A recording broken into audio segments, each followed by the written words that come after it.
Bonjour, je me nomme Aïssata Kane-Lo, je suis historienne de formation, enseignante-chercheur à l'Université Gaston Berger de Saint-Louis, à l'UFR CRAC, Civilisation, Religion, Art et Communication.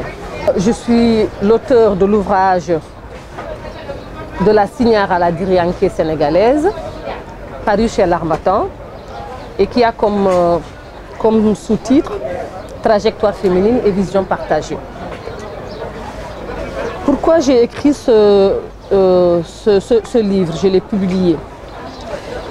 Ce livre est le résultat d'un travail de recherche dans le cadre d'une thèse et qui voudrait cerner l'identité féminine d'avant la colonisation, je ne dis pas d'avant la venue des Européens au Sénégal, mais d'avant la colonisation et l'islam. Donc c'est de voir un peu le statut de la femme avant les lois françaises, mais aussi avant l'implication des femmes dans l'islam moderne. Donc c'était pour moi l'occasion de cerner l'identité et la culture signare dans la longue durée de l'histoire. Je démarre au XVIIe siècle tardif pour terminer au XXIe siècle avec la réappropriation de cette culture par les Diriyanké du Sénégal contemporain. Cette étude a permis de voir l'identité signare d'une manière générale et de comprendre sur quoi repose l'unicité de son modèle. Un modèle entre deux cultures, je ne dirais pas une culture métisse, c'est vrai c'est une culture métisse, mais une culture qui a emprunté plus dans la culture africaine du point de vue du paraître, du point de vue des rapports au divin et des relations sociales, plus à l'africanité qu'à l'européenne. La deuxième chose, c'est de parler de cette continuité-là, de cette culture signare, dans le vécu des Sénégalaises surtout.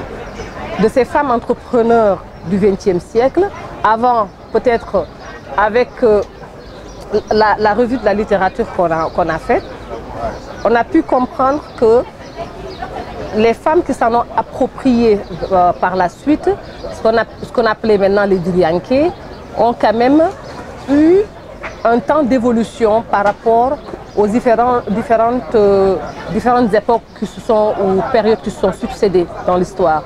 Ça a commencé par exemple avec des femmes qu'on pourrait entre guillemets nommer des courtisanes.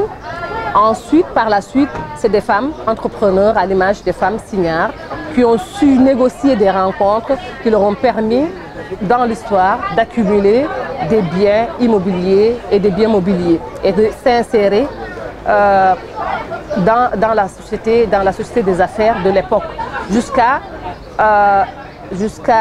l'aliénation, je dirais, avec l'application du Code civil napoléonien. Donc cette recherche met en évidence, met en lumière le rôle qu'avait la femme africaine dans la société avant l'application du Code civil napoléonien. Donc c'est pour voir également pourquoi les sociétés ou les associations féministes au Sénégal n'ont pas trop réussi, parce que ce que ces associations féministes-là réclamaient, la femme sénégalaise l'avait avant l'arrivée des Européens. La femme était libre, la femme était majeure, jusqu'à son aliénation avec le Code civil napoléonien qui a réduit drastiquement son rôle et son statut, parce que son statut maintenant se réduisait simplement à s'occuper de la maison, raison pour laquelle les premières écoles qui ont été installées à Saint-Louis pour les femmes, c'était juste pour en faire des ménagères, des femmes au foyer, pour s'occuper de leur progéniture. C'est à la lumière de cela, par exemple avec même ce philosophe des Lumières, que ça pourrait même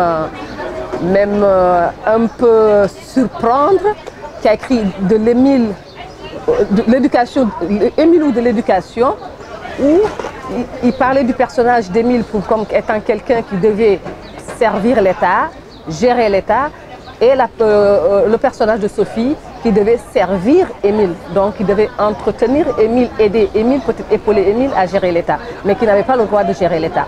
Donc c'est de voir cette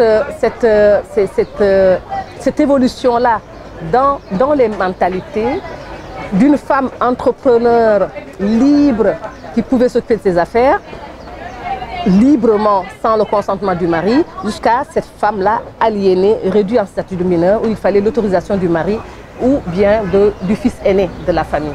Donc c'est de voir cette évolution-là jusqu'à l'appropriation des femmes actuellement, des femmes diriyanké.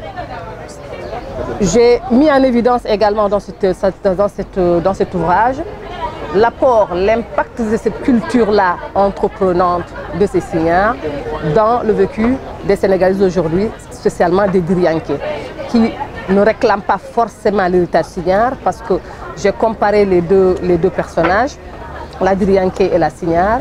Il y a des similitudes, mais ces femmes actuellement ne réclament pas l'héritage, mais s'en ont approprié dans leur vécu. Parce que quand on voit la diriyanké, principalement c'est la musulmane, la signare elle est chrétienne, mais on a réduit ce statut-là, même si ces dernières sont entreprenantes, mais on a réduit à une relation au divin beaucoup plus prononcée que les autres femmes sénégalaises, les femmes lambda. Donc en résumé, c'est à peu près ça. Ça essaie de voir l'évolution, de toute façon, l'idée générale, c'est de voir l'évolution de la femme sénégalaise, des signares jusqu'au diriyanké. Et ce livre-là permet de comprendre l'évolution du statut et son rôle, du statut de la femme et de son rôle dans la société. Voilà en substance ce qui est relaté dans cet ouvrage qui se veut historique et anthropologique.